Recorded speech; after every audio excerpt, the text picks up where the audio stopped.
Hey, what's up? Nate with Dragon Blogger Tech and Entertainment. Today we're going to be talking about this printer. This is the HP DeskJet 4155E.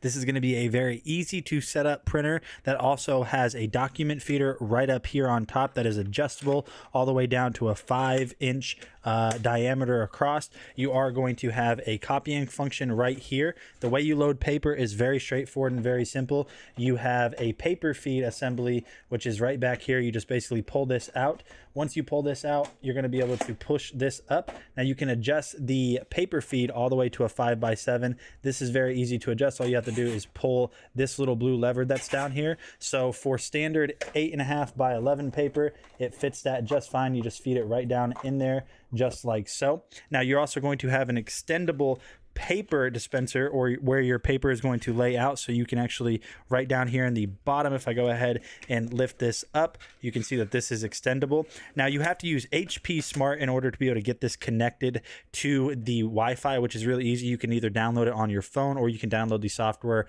on Windows or Mac, and it's just a guided step-by-step walkthrough on how to get this set up. Now this is going to come included with the black toner cartridge or the black ink cartridge, and then it's also going to come with your cyan, magenta, and your yellow toner or ink cartridge that is an all-in-one. So you really only have 2 cartridges that you have to put in here, and you do so by basically pulling down on the front panel right here, and then you can install it. You don't really have much control on here. This is supposed to be one of those kind of plug-and-play printers that is just managed by the Wi-Fi. I do like the fact that you get a document feeder right here, and one of the nicest things about this too is that if you ever need to open this up in order to be able to get to some of these rollers to clean them off with some alcohol, you can do so. It's pretty dang straightforward and easy. So what I wanted to go ahead and do now is I wanted to print a test page so you guys can see how long it takes between me sending a test page to it and then also printing off a color test page. So we're going to go ahead and print off the color test page first.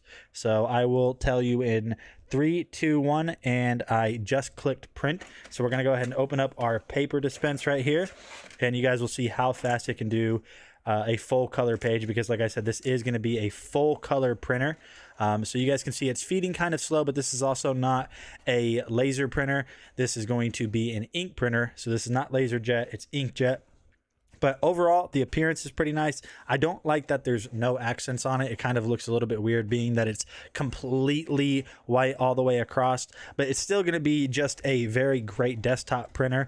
Now, I did test this out a little bit earlier before I did this video. It prints really fast, but we're doing full color right now on a test print right now. I actually used to be a copier technician, so we'll be able to look at these colors on here and see if accuracy is pretty good.